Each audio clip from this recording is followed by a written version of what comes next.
Awesome. Excellent. So we're going to continue on with Empower. So give a big round of applause for Empower.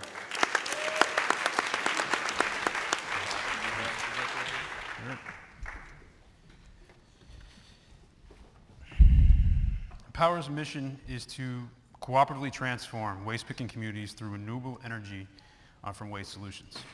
So our strategic plan is something we call renewable resource-oriented development, which is basically sustainably helping kids and communities living in garbage dumps.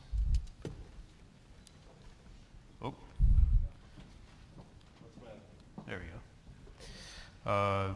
The problems are the conditions and the vulnerability of the unregulated landfill community. And the waste dumps are a part of everybody's society, and they're also the part that is, we'll say, has the least control, meaning either we don't care to control it or we are unable to. And severe poverty, in this case, is low margin, inefficient work, limited education, few opportunities, limited communication, and this exists as communities living in garbage dumps. Urban waste overflow is the contribution to climate change, health problems, and it contains non-utilized organic waste, and is the environment in which these communities live. Limitations are that the community cannot relocate, the harsh conditions of the dump, and that the society has not fully maximized the potential of the dump because they haven't worked with the communities that live there.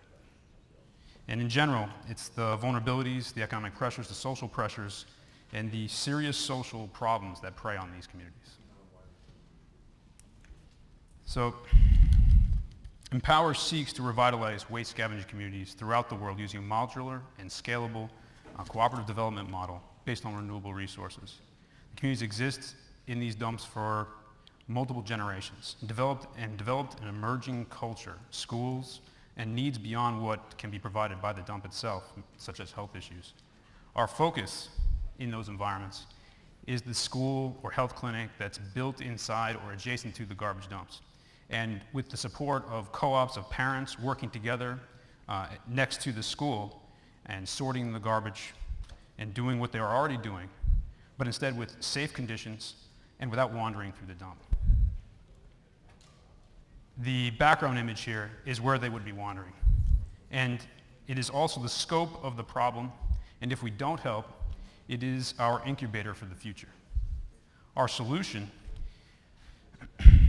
is the merging of renewable resource process with education, community infrastructure, and local co-op development inside the garbage dump.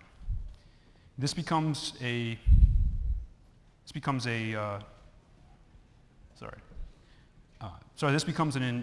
enriching component of this model. In fact, these elements you see around the nucleus of renewable energy, meaning the energy that's derived from the waste. And this supports renewable resource processing, community development, cooperatives, education, and other resources. So Empower's initiatives are large scale, so we try to make it more scalable and measurable into 3 phases as you see here. Initially, we partner with organizations and we try to perform surveys that would give us analysis of the community's current needs and assessment. We're not jumping in and going into the Empower's overarching goals. We try to understand their need and we try to address it as seen in phase 1. In phase 2, we go into improving the lifestyle beyond just those basic needs. Sorting facility, healthier, more optimized way of sorting, biodigester, electricity in small scale, co-op development. Electricity generated helps the local clinic, the schools, as well as the overall community in ways Ryan already discussed earlier. One of our project sites, Mashable landfill in Bangladesh, it's one of the largest landfill that is in Dhaka, the capital. 14 million inhabitants that produces about 3,500 tons of trash each day. 1,200 of those trash goes to the site where you have 3,000 households that are living around that. Our goal right now, our current status is phase 2, which we're working to establish sorting facility, composting, waste management at a household level, vocational education. Our other project site, Pakistan, where we implemented 2 biodigesters, small scale recently, to improve the electrification of the school and the community. Our other sites that we're researching is Cambodia, Mexico, and Brazil, where we're trying to understand, is this feasible for the next assessment? Our current work We're a broad organization that's trying to address a lot of needs. We want to learn and expand our expertise in many different areas, from technical projects to workshops to starting student chapters and professional chapters around the world. If you were interested in learning more about our organization, visit our website, Twitter, Facebook. Help us change the lives of millions around the world from one wasteland to another, from wasteland to homeland. Thank you.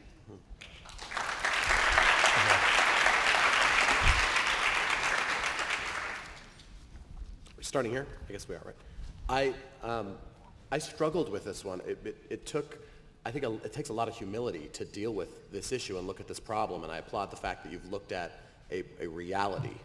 But again, I don't pretend to be expert on it, but in thinking about it, help me understand why this isn't keeping people in a reality by optimizing part of what is an experience that's linked to poverty and systemic issues related to poverty. How is this not taking advantage? Some people are going to be thinking, and I will admit, I thought about it, how is that not taking advantage of or keeping people in poverty related to waste? Well, it's a nonprofit, so, and in our model, we transfer the ownership to them.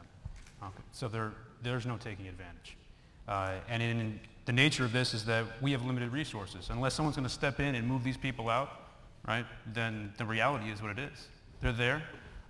We have limited funds, and we'll do what we can. And the model is to work within the confines of what's available.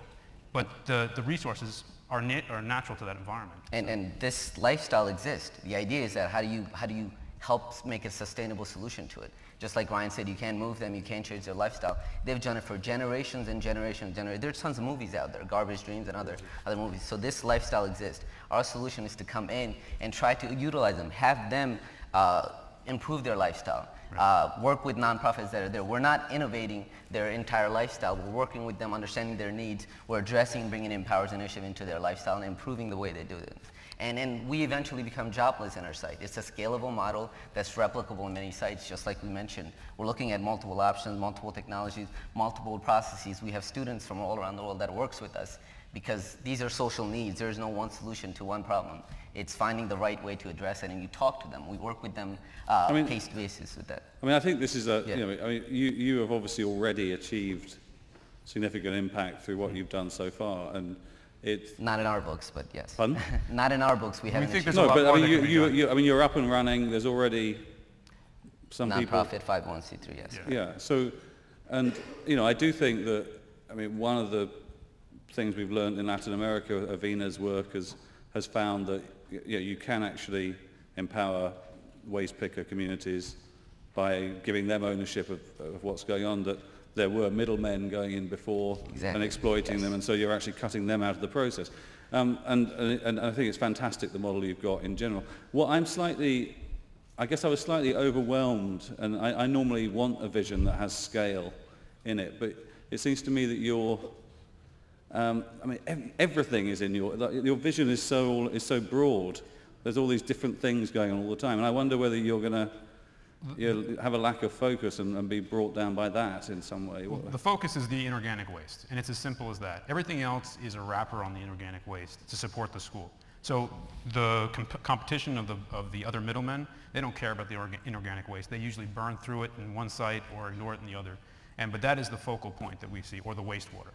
So there's no issues with creating problems there. But then in terms of the scale, the other issues that are connected are we're just trying to show the fact that we have to consider that this is a home, a school, a clinic, and a community inside the garbage dump. And if we ignore all those factors, then I think it will fail, right? But again, it's just focused on the organic material.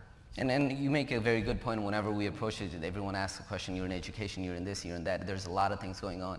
Just like Ryan mentioned, it's integration of those ideas that makes us very unique, is because some people go out there and optimize. So there's a lot of cooperatives in Brazil, tons, probably in the hundreds range. So the idea is that they're not creating a sustainable model for themselves. They end up developing themselves as a cooperative, but what about the organic waste? What about creating them sustainable, having continuous revenue come in while improving their environment, as well as you need to, as someone who's going to other nonprofits, you need to tell them, hey, we understand the education side, we understand the community development side, we want to integrate and support you. And we create a lot of partnership with a lot of different nonprofits because They're already there. And it's creating that nucleus. The school is already there. Whether we're there or not, the school is there, the clinic is there. It doesn't really matter. It's whether or not we can go in and provide some sustainability. Yossi, you can't take phone calls during the judging session? Why not? I think he's getting bored. It's rude. Come on, say something funny. Something funny. We're the only group you haven't said anything funny about. Yeah, but I think the... No, how you focused on, I will say something serious for a change, but how did you focus on this topic? How did we get to How this you topic? arrived to it, yeah. Were you... How was I introduced to it? Before, or? I was introduced by my grandmother. My grandmother took me to a location in Juarez when I was a kid. And I was born and raised in a village in Bangladesh. So initially it started with Pakistan, and then we expanded, produced some ideas, did some research, because I said, hey, I'm from there. Did some research, and it's this issue and the problem is in Bangladesh as well. I want to say something. We are judges, you know. I don't think we should express too clear opinion, you know, because then we are becoming something else. As judges, we have to stay unclear, so like the oracle. But what I like especially in your model is using the principles of schools, of rural schools, and the health clinic as the agent of changes, because these individuals, which sometimes you find very committed, are really people which some of them devote their life to improve the community. This is actually more than they do, not more, but in addition to educating or curing the people, they are the people which are acting as the forefront of changes. And yes, exactly. it was very impressive to see that you zero on them as the agent of changes. Absolutely. Great. Thank you. Thank you. Thank you. Congrats. Excellent. All right, guys. We're